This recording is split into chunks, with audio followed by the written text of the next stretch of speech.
I'm Annette from Corella Office Furniture. We're located at 16 Prescott Street in Toowoomba, and yes, we were affected by the January 10 event of the floods in Toowoomba. A couple of our staff were casually having their lunch when they noticed how heavy the rain had got, and they decided to have a walk over to the front door and check out how the rain was coming, and it was coming down extremely heavy. They thought they'd get a broom and sweep it back from the door, so they decided to go and get that. They come back to the door to find that the water was already in the showroom. It was all over for them then, so they decided they better try and pick up a few things. So they started picking up a few of the chairs and desks, and then realised it was just a futile effort. Because the furniture in here is generally melamine and timber, it obviously swells, so there was nothing they could do.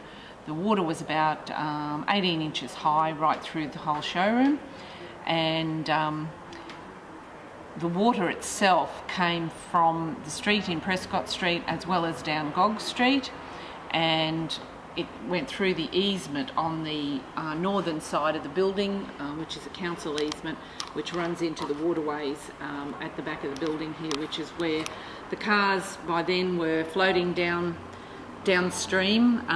It was just an unreal event to see that, and to see the cars toppling, top-ending up and down the street. Cars at the side, our own vehicles, our staff vehicles, were being moved by the water. They were washing slowly, slightly away while they didn't lose vehicles. That was a scary time. We had vehicles at the front of the building where water was building up to 2 foot at the front door, and it was above the wheel arches of the vehicles. In the showroom, obviously all the carpets were ruined. Computers, they'd fortunately been able to get up off the floor, and they just watched in awe and unbelievable experience that they were seeing, and it was everywhere in the whole street. So a very life-changing experience. I think probably the community was in a lot of shock, and didn't realise, even people in the city centre didn't realise how much damage was done. But on the overall, I think it was the next morning we came in and we actually brought staff from our factory, which is on the northern end of town, which couldn't operate because of the events of January 10. They come down and they moved all the furniture to one side of the showroom, and we lifted up the carpets, and then moved the furniture to the other side of the showroom and lifted up the carpets. We used our own vehicles and took it to the dump, but we had people coming down the street offering their services to come and help while we were doing the cleanups. We also had the likes of Godfrey's on the corner. I think they went to every store and every business in the street and gave them a bucket and a mop. But yeah, it was very, very good help from the general public who we didn't even know. I rang the council and asked could we dump all this stuff? We needed to dump this stuff. Can we put it on the footpath and they'll take it away? Or can we take it to the dump and not pay dump fees? And they couldn't make a decision. They said, we have to go to council meeting to decide if it's going to be free or not. And I jumped up and down like you wouldn't believe, and we actually had to pay dump fees to dump our things.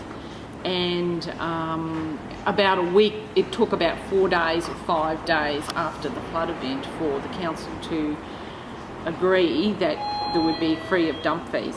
And we'd asked about we had all this wet carpet, we had to get it out of the showroom, and can we put it on the footpath and will someone be collecting it? Oh, well, we're really not sure. It may have only been 48 hours, but it was too long for people like us in business. As time progressed, they gave permission, and I know Wagner's and other businesses were, I think it was Wagner's, predominant in assisting the council and council trucks with collecting off people's footpaths, but it was all too late then for us, because we had it out and hosed out the next day, and you know, we had to dump certain furniture that just couldn't be saved, where other stuff we did save that was just damaged, water damage. But we were fortunate that we were covered for the contents insurance, so we actually bought some of the furniture back so we could use it as displays to show people. Otherwise we had nothing to show them. We had nothing to sell, because we couldn't just ring up and get another lot of furniture tomorrow, because we make this furniture. This furniture is made here in Toowoomba in our own factory. And the factory couldn't operate because they couldn't get their board in because of the flood. Because of Brisbane, they couldn't get handles for doors, they couldn't get glue, because everything come to a halt in Queensland. It was a case of we had to make do with what you had, and we were fortunate we could build our own and were able to rebuild, but we had to go through the insurance process first, of course. And I think it was something like about 2 months, maybe longer, before we had carpet back down, 2 to 3 months. So we were working on concrete for that time.